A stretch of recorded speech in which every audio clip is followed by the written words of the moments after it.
자, 그러면 오늘은 이제 저희가 방위산업. 예, 우리 K방산이 또 지금 장난 아니잖아요. 그리고 이런 무기 얘기 이런 거 하면 대한민국 남자들은 죽습니다. 아, 또 흥분한 부분이 있죠. 저녁에 뭐 내 군대 생활은 뭐 어땠느니 내가 총을 쐈는데 막 F-16 또 F-16이요? 많이 또 몰아봤잖아요. F-16 몰아봤다고요? F-16 공군의 핵심 전력입니다. F-16 몰아봤다고요? F-14는 톰캣이고요. F-15가 제가 볼 때는 참 그 무기를 많이 실을 수 있는데 이 코너링이 안 좋아요. 승차감은 어때요? 승차감은 10 아니지 22가 낫지. 22는 스텔스. 난 진동 있는 거 싫더라. 쫙. 그러면 ABS 브레이크 있었고. 아유, 그래요? 자, 우리 이상원 부장님 모시도록 하겠습니다. 어서 오십시오. 예, 안녕하십니까. 네. 항상 제 옆에 계시다가. 그러니까 오늘 포지션이 좀 바뀌어서. 오늘 방산 얘기를 해주신다고요? 예, 오늘 방산. 방산 요즘 좀 연구 중이십니까? 예, 요즘 많이 연구 중입니다. 방산이 근데 한참 핫했죠. 막 하나 에어로스페이스 진짜 작년 하반기 타고, 때 핫했죠. 비행기 타고 올라가듯이 그냥 훅 올라갔고. 그랬었어요? 현대로템 막 뭐. 로템. 카이 한국항공우주. 근데 방산이 지금 다시 뭐 우리가 관심 가져야 될 이유가 좀 있습니까? 크게 보면은 첫 번째 가장 큰 요인은 방산 수출에 번곡점이 왔다. 그래서 그렇죠. 앞으로 방산 수출이 작년에도 많이 증가됐지만은 방산 수출이 많이 증가되면서 밸류에이션을 더 높일 수 있다. 그게 가장 중요한 포인트고, 왜냐면은 그 항상 이제 주저주 역할을 할 수 있는 기업들을 보면 화장품이 2014년부터 주저주 할 때는 내수 시장으로 했다가 이제 중국 시장으로 진출하면서 또 주저주 역할을 했고, 그러니까 내수에 한정되고 있었다가 수출이 본격화되면서 밸류에이션의 배수가 높아지면서, 안 그래도 내수 시장이 10이면 전 세계 시장은 10보다는 훨씬 큰 시장이니까 거기에 가능성에 대해서 밸류에이션을 높일 수 있는데 지금 방산 수출 같은 경우는 그런 기회가 지금 왔다. 그래서 작년도에 많이 수출을 했지만은 빠지지 않고 계속 수출의 증가성이 있으면서 밸류에이션 배수가 높아질 수 있다. 이렇게 보시면 될 것 같습니다. 그러니까 수출도 많이 했고 수주도 많이 받았죠? 예. 근데 이게 맘먹는다고 이렇게 막 만들어낼 수 있는 우리의 캐파는 되는 겁니까? 캐파는 충분히 될 수 있고요. 그래요? 그 요인이 뭐냐면 우리가 제일 중요한 건 뭐냐면 그 캐파나 여러 가지 측면에서 내수 시장이 어느 정도 탄탄하게 있어야지 그게 개발이 잘 되거든요. 전쟁 국가 아니겠습니까? 우린 탄탄하죠. 그러니까 북한과의 대치 속에서 우리의 국방비 지출은 한 해도 줄지 않았습니다. 계속 증가되고 후에 말씀드리겠지만 우리는 항상 10위 안에 듭니다. 국방비 지출에서 단연코 선진국입니다. 지출 측면에서는. 그래서 내수 시장에서의 그런 그 기능과 성능과 가격으로 증가시켰기 때문에 그 더 업그레이드 될 수 있는 건 뭐냐면은 방위 산업 자체는 정부 간 거래입니다. 정부가 사고 오히려 또 이제 기업이 수출은 하지만은 구체적으로는 이제 정부가 수출하는 형태로 되기 때문에 정부 간 거래이기 때문에 이 어느 리그에 분명히 들어가게 되면은 빠지기도 힘들고 그들만의 리그가 있기 때문에 빠지기도 힘들고 계속 성능과 가격이 좋으면은 계속 증가될 수 있는 요인이 되는데 작년부터 저희가 그 리그에 들어갔기 때문에 앞으로는 계속 수출이 증가되면서 이제 방산 수출이 그런 부분들이 있을 수 있다, 그렇게 보시면 될 것 같습니다. 일단 유럽에 들어간 거죠. 유럽에 들어갔고 이제 유럽뿐만 아니라 뭐 아시안 지역, 아세안 국가들도 많이 수출을 하고 있고, 인도네시아 쪽, 호주, 그다음에 중동. 안 하는 데가 없네. 우리가 참 팔기 좋은 포지션인 것 같아요. 어떤 나라에서 사더라도 크게 부담 없이. 왜냐면 뭐 미국에서 사면 또 러시아 눈치 봐야 되는 나라들도 있을 거고, 또 뭐 중국에서 사면 또 미국 눈치 봐야 되는 나라도 있을 텐데 우리한테 살 때는 뭐 크게 눈치 이렇게 많이 안 봐도 되지 않겠는가. 가성비도 좋고. 가성비 최고죠. 빨리 만들 수 있고.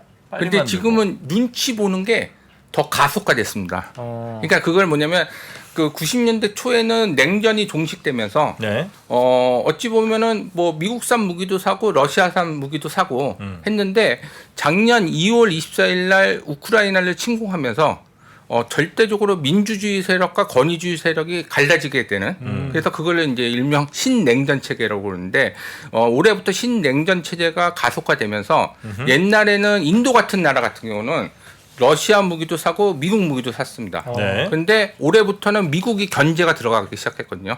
너네 러시아 거 쓰지 마.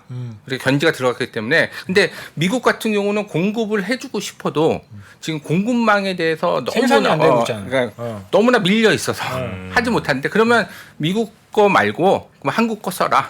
아니면 뭐 프랑스 거 써라. 지금 그러고 있기 때문에 우리가 또 이제 기존에 나갔던 부분도 있겠지만은 새로운 시장, 뭐 인도라든지 특히 또 이집트 같은 경우도 이집트. 러시아산 무기도 쓰고 미국산 무기도 쓰는데 근데 우리나라가 또 진출할 수 있는 계기가 되는 거고 특히 중동 쪽은 미국산 무기를 많이 사용하는데 요즘 네. 자꾸 사이가 이제, 안 좋잖아요. 사이가 안 좋으려고 네. 하고 있어요. 근데 러시아산 무기 쓰는 거는 용인을 못 하거든요, 미국에서. 그러니까 내 거 안 쓰는 건 좋지만은 그래서 그런 측면에서 우리나라가 또 진출할 수 있는 계기가 있습니다. 하나의 사례를 보면은 그 UAE가 원래 미국기를 살려고 했습니다. 2021년도에. 네, 미국이면 러시아 거. 러시아 거를. 근데 미국이 견제에 들어오면서 아야 그래 그러면 내가 F-16을 팔게. 근데 항상 미국이 아무 나라나 파는 거 아니에요, 절대적으로. 왜냐면 미국 무기는 최강국의 무기이기 때문에 수요가 엄청 많습니다. 항상 조건이 있습니다. 우리나라도 팔 때도 항상 조건이 있고요. 조건이 있는데 무슨 조건을 줬냐면 UAE의 항구를 지금 중국이 개발하고 있는데 네. 그거를 중단? 중단해라. 그러면 내가 F-16을 팔겠다. 그랬더니 UAE가 그건 안 되겠다. 그래서 미국은 그러면 그래 우리 거 사지 말고 프랑스 거 라팔 사라. 그래서 라팔이 100대가 팔렸습니다. 그날. 그해. 그래서 이런 계기들이 우리나라한테도 지금 막 몰려오고 있다. 알게 모르게. 이렇게 KF21 최고죠, 최고. KF-21? KF21 마스크 아닙니다. 네. KF-21이 고 경공격기.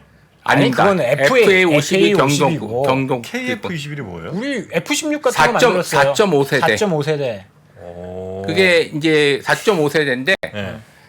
그게 2026년까지 블랙원 그러니까 공대공을 만들고 네. 2026년에 그 공군에 네. 40대를 납품하고 블록 2가 이제 공대지 미사일을 만들어서 2028년부터 2032년까지 80대를 공군에 납품하는 스케줄이 있는데 그건 내수 시장에 하는 거지만은 네. 지금 수출로서 좀 메리트가 많습니다. 지금 막 폴란드가 거기에 막 목매고 있다 그러던데요. 예. 우리도 끼워줘 이러면서. 지금 인도네시아랑 같이 하고 있는데 블록 2에 대해서 네. 폴란드가 지금 껴달라고 우리도 껴줘. 하는 이유가 뭐냐면 그 F-35 같은 경우는 네.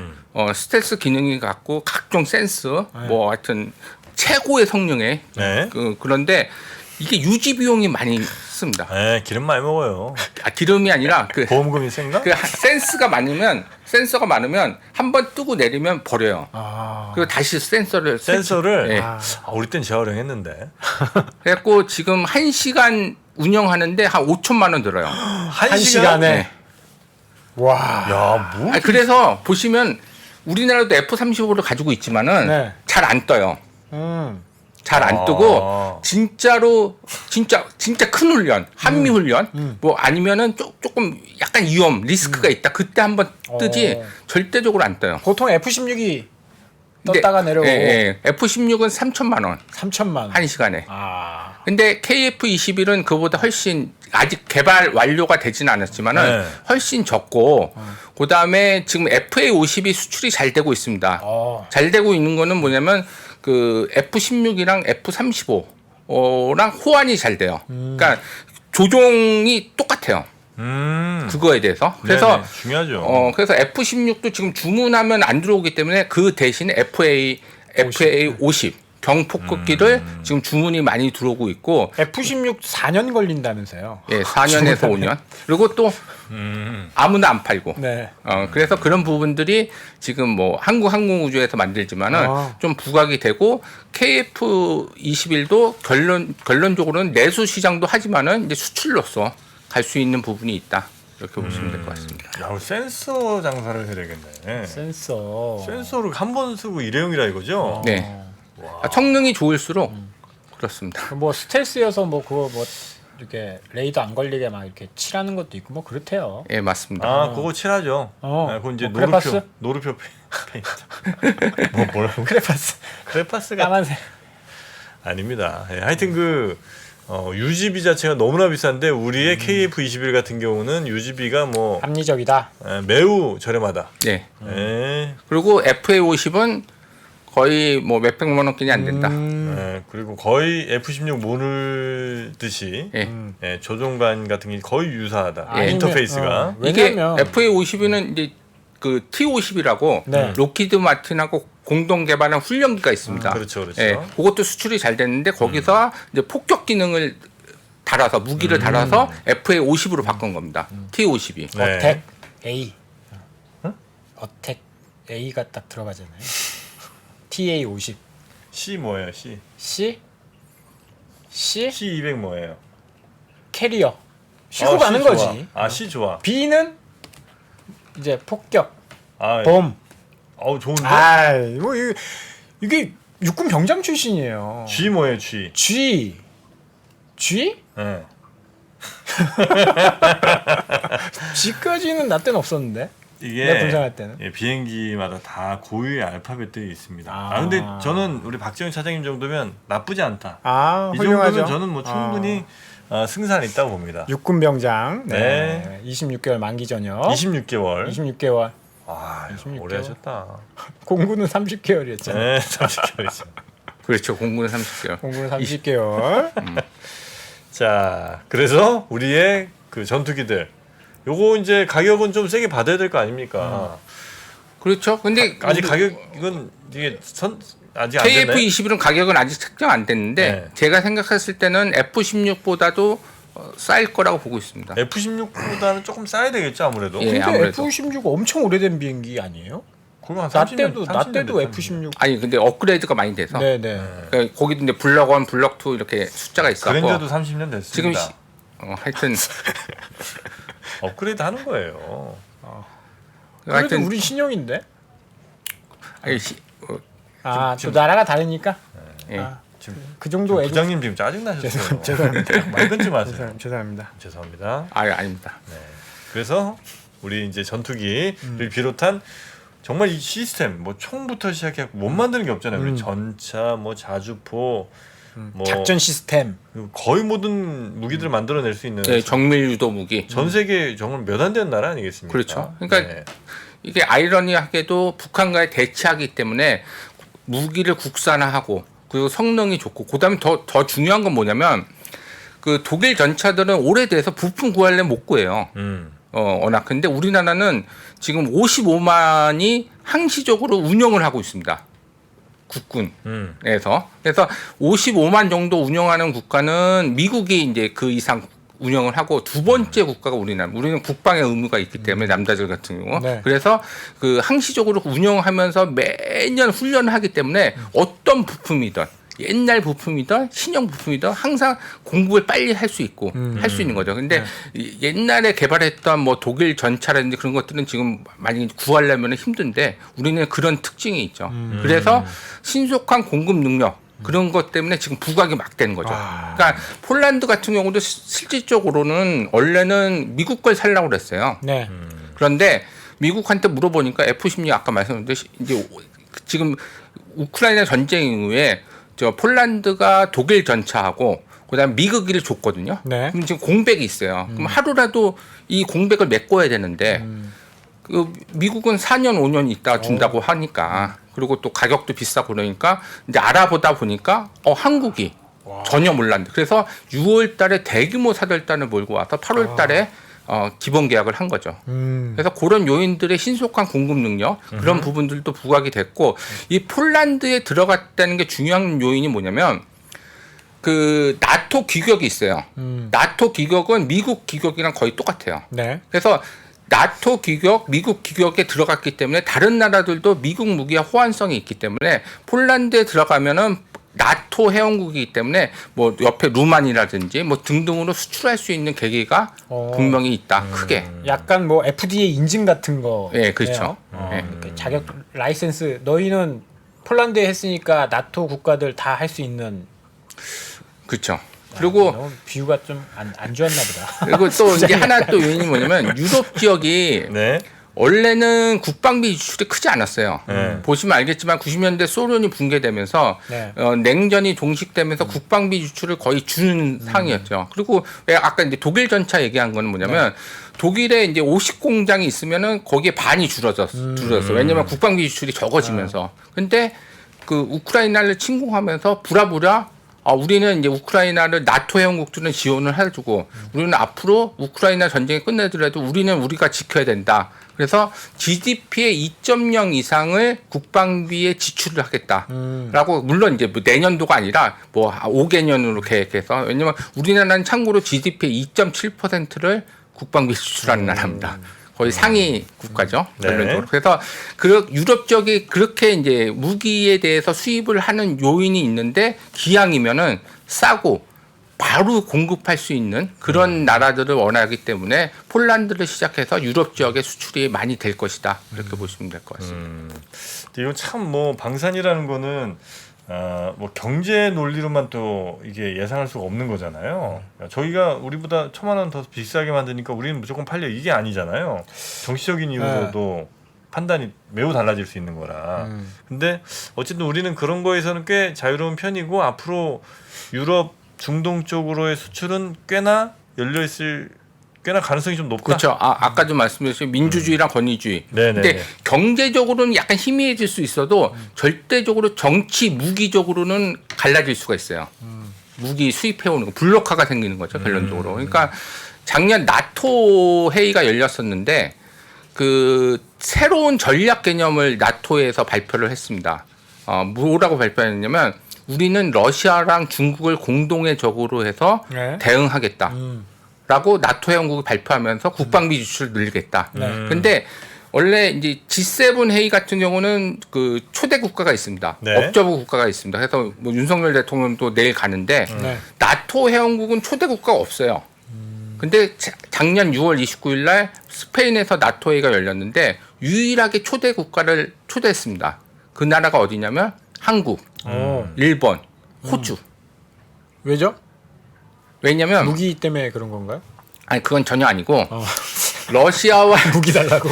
러시아와 중국을 공동의 적으로 보니까 근데 러시아는 유럽 쪽이랑 나토 회원국에 붙어 있잖아요. 네. 근데 중국은 중동을 사이에 주고 유럽이가 있으니까 이쪽 태평양 쪽으로 진출할 때 한국하고 일본하고 호주가 합산해서 막아달라. 그래서 우리가 나토 개념으로 하기 위해서는 중국을 막기 위해서는 니네 세 국가가 좀 어느 정도 역할을 해달라고 그래서 초대를 한 거죠. 결론적으로. 하여튼 우리가 그만큼 중요한 나라긴 해요. 적어도 방산에 있어서는 제가 볼 때는. 그래서 방산을 좋게는 이제 전체적으로 보는데 그럼 뭐 그렇다고 모든 방산 업체들이 다 좋을 건 아닐 거고 예. 어디가 더 좋을지 어떤 쪽으로가 더 가능성이 높을지는 좀 설명을 해주셔야 되지 않겠습니까? 예, 그렇죠. 이제 종목별로 리포트 다 썼으니까. 네네네. 예, 뭐 리포트 내용대로 네. 또 말씀드리겠습니다. 첫 번째는 한국항공우주가 제일 좋을 것 같고요. 한국항공우주 예. 아까 KF-21, 예. KF-21, FA-50. FA-50. 예. 전투기, 그러니까 하여튼 비행기 쪽이 좋다는 거예요. 예. 왜냐하면 아까 말씀드렸듯이 이제 단가도 높고 그리고 그 훈련기, 그다음에 경폭기의 그 레벨 자체가 그 레벨이 별로 없습니다. 경쟁 상대가. 그러니까 F-16, 뭐 F-35 이렇게 락히드 마틴. 네. 경쟁 상대가 있는데 네. 그 훈련기에서 조금 폭격기 단 거, 그거는 경쟁 상대가 그렇게 크지 않아요. 그래서 어디가 있죠? 뭐 그런 뭐 이태리 업체도 이태리나 있고 그런 뭐 등등등 있는데 아니 얼마 전에 저도 이제 기사를 봤는데 작년인가 재작년에 미국에 고등훈련기 입찰 있었는데 우리 떨어졌잖아요. 그때 방산업체 할 때 우리가 될 거다. T-50 이거 고등훈련기 될 거다. 근데 안 됐어요. 근데 납품받은 업체가 계속 문제가 생긴대. 그게 뭐냐면 2018년도에 네. 공군에서 고등훈련기 납품이 있었는데 네. 그 보잉하고 로키드 마틴 네. 미국에서는 이제 연합을 맺어서 해야 되는 거니까 그 우리하고 로키드 마틴이랑 하고 이제 보잉이 했었는데 네. 보잉이 됐습니다. 네. 근데 그 가격을 낸 게 뭐냐면 이제 100으로 보면은 네. 우리 쪽은 한 90 냈는데 거기는 60을 냈어요. 아이고. 보잉이. 단가를 후려쳤구나. 근데 이제 그 작년부터 시제기가 납품이 되면서 네네네. 이제 양산 제품이 하는데 아직 시제기를 못 만들었어요. 그러니까 안 되지. 우리가 가져 뭐 내년인가 내년인가 함석으로 만드는 것도 아니고. 그래서 내년부터 중요한 건 뭐냐면 네. 해군, 네. 훈련기 전술기, 네. 그다음에 그 공군 전술기, 그게 다 합하면 500대예요. 아 500대. 예, 그래서 내년부터 시작해서 2026년까지 입찰이 있어요. 이 세 개 사업에 대해서. 네. 그래서 아까 말씀하신 대로 2018년도의 아픔을 네. 이번에는 좀 우리가 따와야죠. 갚지 않을까. 네. 그래서 지금 로키드 마틴하고 뭐 아주 협력을 잘 하면서 락퀴드 마틴. 예, 네. 락키드 마틴. 락퀴드 예, 마틴. 예. 협력을 잘하면서 지금 하기 때문에 그것도 많이 이제 점수를 줄 수 있는 그 성장성에 대해서. 그리고 항공 우주 같은 경우는 또 뭐냐면 올해 좀 실적이 좋아집니다. 네. 하반기부터. 왜냐면은 작년도에 그 48대 그 폴란드 항으로 했는데 올해 12대가 나갑니다. 그래서 하반기 때 12대가 나기 때문에 하반기 실적 개선 뭐 그런 부분도 있고, 그다음에 FA50 아까 말씀드렸듯이 나가는 거. 근데 아까 말씀드렸듯이 폴란드 그러면 나토 가면 또 다른 나토 국가들 나갈 수 있는 부분이 있고, 그다음에 여러 가지 뭐 이집트라든지 애매한 국가들 또 나갈 수 있는 부분이 있고, 그다음에 말레이시아가 2월 달에 계약을 했어요. 올해 2월달에. 예, 11대에 대해서. 네. 근데 말레이시아, 인도네시아, 태국, 필리핀 이 4개 국가가 다 계약을 했어요. 오. 그러니까 아세안 지역을 먹고 들어가는 거니까 이쪽 동남아시아에서도 많이 아세안 지역에서도 많이 올라갈 수 있다. 그리고 다음에 이제 KF21은 아까 이제 여러 가지 그 하나의 또 업그레이드 성장성 FA50 말고 2030년 이후의 수출 기종으로서 또 역할을 할 것이다. 그렇게 보시면 될 것 같습니다. 네. 그리고 또 폴란드가 우리한테 막 되게 감사해 한다고 하는 건 아니고 폴란드가? 그 빨리 주니까. K2 전차 있잖아요. 전차는 K2죠. 전차는 K2죠. 현대 네. 로템 같은 경우도 그 이제 작년도에 이제 180대를 계약을 했죠. 와 180대. 예. 원래는 이제 기본 계약은 1000대 계약했는데 180대를 2025년까지 납품하기로 했습니다. 근데 올해 또 로템이 실적이 좋아지는 게 18대를 네. 그러니까 2분기 때 11대, 3분기 때 7대. 네. 그게 이제 매출로 잡히면서 2분기부터 실적이 좋아지는 거죠. 아니 그거 뭐 18대 만들었다고 좋아지는 거예요? 180대 수주했으면 보면 내년부터 난리 나겠네요. 예. 내년부터 난리 나죠. 와. 그 내년에 56대, 그다음에 2025년 90대. 그리고 또 조만간에 2차 계약을 합니다. 오. 2차 계약은 820대에 아. 대해서 그럼 820대는 어마어마하겠죠, 규모가. 820대는 근데 그렇게 만들 능력은 되는 거죠? 2025년부터 네. 500대는 폴란드 현지에서 생산하는 거고.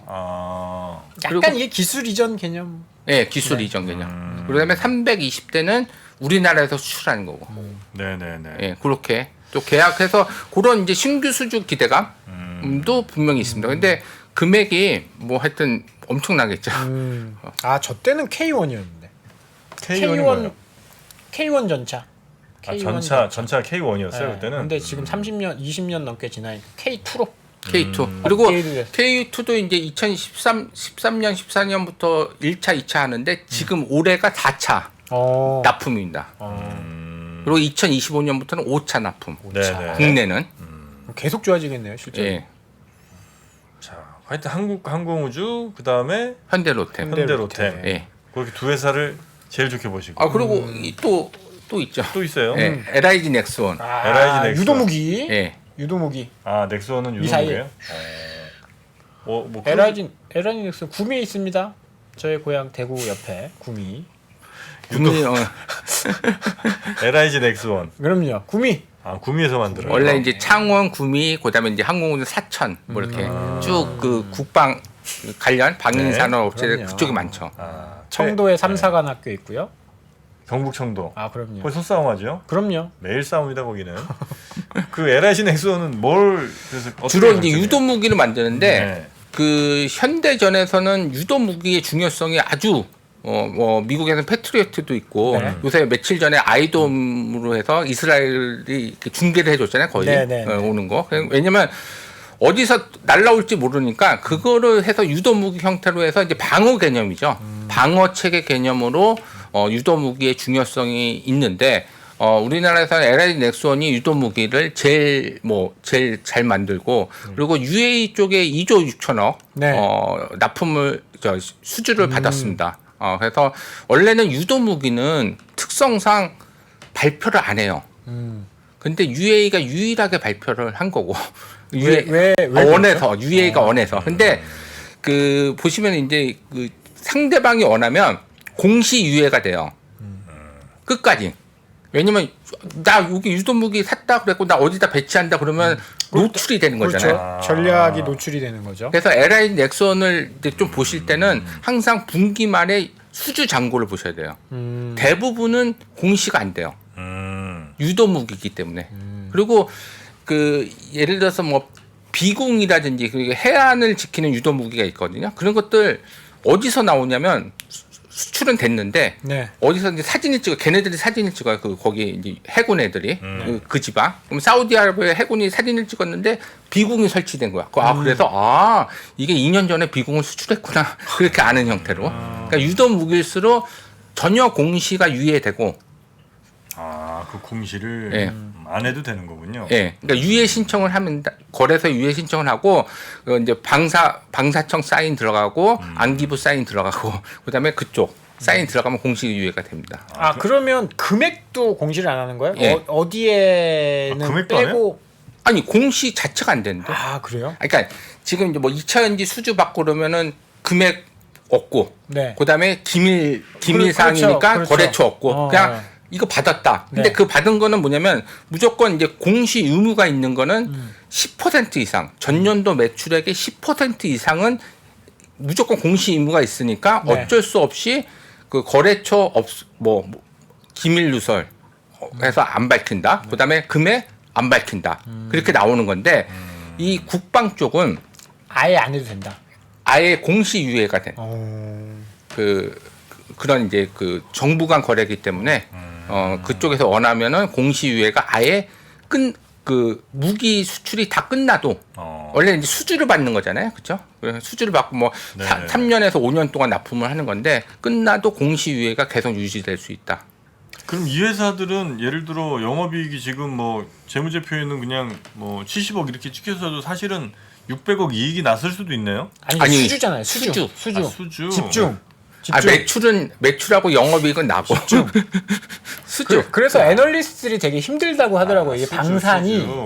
방산이 이게 너무 이게 왜냐면 애널리스트는 예측을 해야 되는데 이번에 이거 뭐 청궁 이거 몇 개 정도 수출됐을 텐데 뭐 나갔을 텐데 이게 그 보안이 너무 철저해가지고 애널리스트가 너무 힘들다 그러더라고요. 근데 이제 대체적으로 이제 보시면은 어떤 체계로 되면 수출이 더 좋을 수밖에 없는 이유는 뭐냐면 대체적으로 이제 방사청에서 아니면 국방과학연구에서 이런 것들의 개발에 대해서 발주를 줍니다. 그러면 개발에서 발주되면 그걸 수주를 받아요.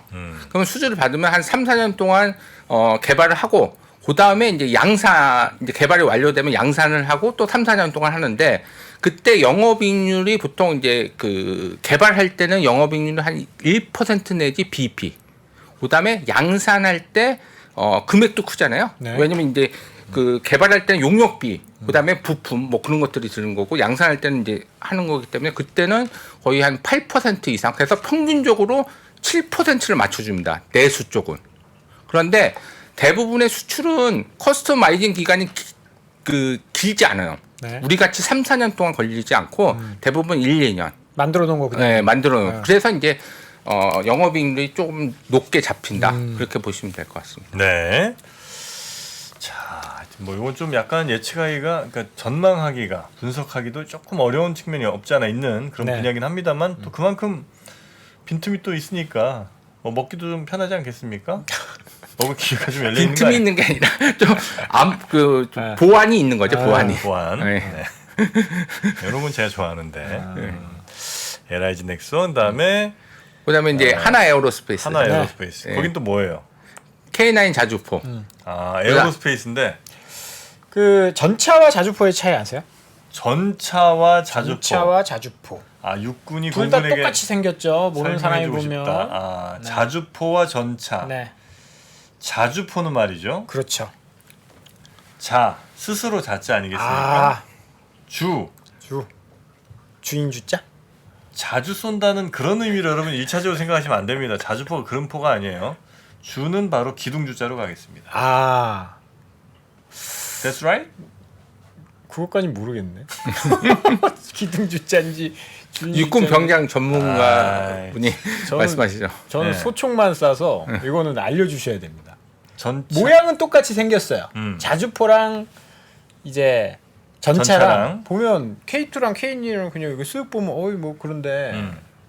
이게 포신이 돌아가느냐 이거 차이인가요? 자주포와 전차의 차이. 그건 둘 다 돌아갈 텐데 무장이 되어 있느냐 외부가.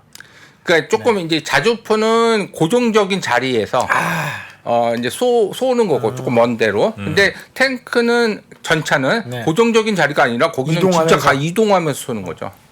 우리나라 전차는 이동하면서 쏠 수 그래서 있죠. 가격이 전차랑 자주포랑은 상대가 안 돼요. 가격 차이가 여기서 제가 가격을 말씀드릴 수는 없어서. 전차가 네. 훨씬 비싸요? 네. K2가 비싸고 하나 에어로스페이스는 K9 자주포. 자주포. 근데 아까 이제 하나 에어로스페이스인데 뭐 만드냐 그러는데 이게 뭐냐면은 하나 그룹에서의 방산 부분은 주 하나의 방산 부분만 있었어요. 그런데 2015년도에 삼성 테크인을 인수해 오면서 그게 이름이 바뀐 거죠. 하나 테크인을 바꿨다가 하나 에어로스페이스. 그러니까 뭐냐면 엔진 만지는 기술, K9 자주포, 그다음에 그런 것들은 다 삼성 테크인이 가지고 있던 건데 그걸 하나가 사오면서 인수했죠. 하나가 이제 드디어 이제 하나 방산이라는 약간 뭐 유도무기 탄약만 만들다가 그냥 천군만마를 얻은 거죠. 그리고 그 와중에 2016년도에 그 대우 인프라코아의 방산 부분이 있었습니다. 근데 대우 인프라코아가 어려워지면서 그걸 물적 분할한 다음에 이제 두산으로 옮겨졌는데 두산 DST인데 네. 그게 2016년도에 하나 에어로스페이스한테 인수가 됐어요. 그래서 이름을 하나 디펜스로 바꿨죠. 근데 하나 지금- 디펜스. 네, 그래서 그런데 그게 왜 중요하냐면 대우 인프라코아는 굴삭기를 만들었기 때문에 장갑차라든지 받침대 있잖아요. 받침대. 그러니까 무기를 쏘기 전에 받침대 역할을 하는 부분은 우리나라의 99%는 그러니까 그 대우 인프라코아 방산 부분이 있고 두산 DST가 했는데 항상 이제 수출했을 때 뭐 포를 했다 하는데 항상 하나 디펜스가 들어가는 건 뭐냐면 이 받침대 역할을 하는 부분이 우리나라가 99% 독점하기 때문에 그런 부분에 대해서 수출할 때 항상 끼는 거죠 결론적으로. 네네. 그렇군요. 아. 지금 전국에 계신 포병분들이 다 나오셨습니다. 네. 자주포는 어이구, 이 복사, 멍충아. 전차는 직사. 육군 나온 거 맞냐? 아니 나는 소총만 쐈다니 K2. 아유, K2 전차가 아니고 K2 소총. 어떻게 이렇게 모를 수가 있습니까? K2 소총. 아유. 탱크 한 번도 못 타봤습니다 저는. 포도 안 쏴봤어요? K2 소총? 아 우리나라 소총 체계 K1 예. 이거는 그 탱크 타는 이게 약간 작은 개머리판 들어가는 작은 소총이고 M16 아닙니까? M56은 예. 우리 아버지 때 이거 그 정프로님 후방에 계셨으면 M16 쓰셨겠네. 저희 때부터 한 90년대 후반 이때부터 무슨 말씀이세요? K1, K2 소총이 나왔어요. 그렇죠? 네. 지금 뭐 그게 이제 국산을 하면서 국산을 하면서 그러니까 M16은 M16은 저 어르신. 전방이었어요. 전방 어디요? 공군은 대전이 전방입니다. KT 전방이었네. 소총이 지금도 SNT 모티브라고 네네 신형이 또 나왔다고. SNT 모티브가 네. 이제 K2 소총을 만들고 네. 있죠. 그리고 지금도 이제 업그레이드 되면서 신형이 계속 나오고 네. 있어요. K2에 지금도 예, 지금 K3는 기관총 우리가 생각하는 기관총 따다다다 이렇게 아. 람보가 들고 다닌 거. 그래갖고 K5는 권총. 권총. K5 권총이에요? K5 어. 하고 자동차 어쨌든 아닙니다. 기관총도 그렇고 다 국산화하면서 네. 지금은 이제 그 SNT 모티브가 네. 만들고 있죠. 네. 그리고 또 헬리콥터에 만드는 또 기관총들 아. 그것도 원래 미국 거 쓰다가 요즘 이제 개발해갖고 그 국산화했습니다. 그렇습니다. 자, 하여튼 뭐 무기 체계를 거의 다 지금 뭐 공부하고 있는 것 같은데 지금 그래서- 그런 회사들 설명해 주고 또 있습니까? 요 정도 하면 될까요? 그게 4개 회사들이 네. 이제 폴란드 향으로 아까 하나 에어로스페이스는 K9 자주포 올해 나가고 1분기 때도 나갔고 뭐 2분기, 3분기, 4분기는 그쪽에서 안 가르쳐 주기 때문에 얼마 나가는지 모르겠지만은 올해 나갔고 그다음에 천무가 나갑니다. 천무. 천무. 스테파니 같은 그런 그런 드립 치지도 마세요. 다연장 로켓. 다연장 로켓. 그 뭐 북한이 방사포라고 이야기하는 그런 비슷한 거 아닙니까? 막 뻥 나가는 거. 네, 맞습니다. 아, 이렇게 네모칸 같은데 딱 구멍 뽕뽕 뚫려 있고. 네, 가로 세로 나가는 이렇게 있어. 아, 얘가 이제 천무예요? 예. 그게 조금 유도탄 기능도 있어갖고 뛰어나게 사용할 수 있습니다. 그래서 2018년부터 우리나라 국군에 육군에 배치되기 시작했고 그 작년도에 폴란드랑 5조 정도 계약을 했는데 원래 이제 가르쳐 주지는 않지만 이제 받침대 역할로 하는 게 한 1조 정도 되는 것 같고 그 천무 유도탄이 한 4조 정도 지금 되는 걸로 제가 예측은 하고 있는데 그걸 왜 말씀드리냐면 당연히 유도탄 비중이 큽니다. 그 계약을 하면은 그래서 천무도 기능이 지금 이제 폴란드로 그 유럽 지역은 처음 수출한 거 폴란드로 중동 쪽도 수출을 했지만 사우디아라비아 같은데 수출을 했지만은 수출을 했기 때문에 다른 지역도 천무도 몇 조 이상 좀 계약을 맺지 않을까 그렇게 보고 있습니다. 네. 우리가 포탄도 만들잖아요. 포탄은 저 어디죠? 풍산. 네. 포탄 그쵸. 총알. 네. 근데 그거는 이제 약간 그 전쟁이 나면은 폭탄이 많이 필요하니까 네. 일시적으로 많이 나갈 수 있는데 네. 조금 유도 기능이 있으면은 네. 계속 지속적으로 훈련도 하고 하면서 나갈 수 있는 거죠, 훈련적으로. 아, 군대 있을 때 그 탄 소진한다고 분기 말 정도 되면 막 쏘라고 하죠. 와가지고 막 몇백 발, 몇천 발 막 갈기거든요. 엄청 힘들어요. 아, 그렇게 막 낭비합니까? 아니. 우리 국방 예산. 군사 기밀인데 그런 거. 야, 그 20년 전엔 그랬어요. 지금은 안 그렇죠. 아. 선진화된. 네. 아니, 훈련할 때 써야지. 그래. 그걸 소진을 한다고 다 쏴버려. 예광탄 이런 거 안 쏴보셨죠? 예? 야간에. 예광탄? 예광탄 쏘면 이렇게 총알이 불빛이 이거 쭉 나가요. 그것도 예광탄은 그럼 좀 비싸요? 비싸겠지 뭐. 그 가격은 잘 모르겠는데 재밌어요. 나갈 때 그러면 반짝 형광처럼 이렇게 나가는 길이 계속 보여요? 그렇죠.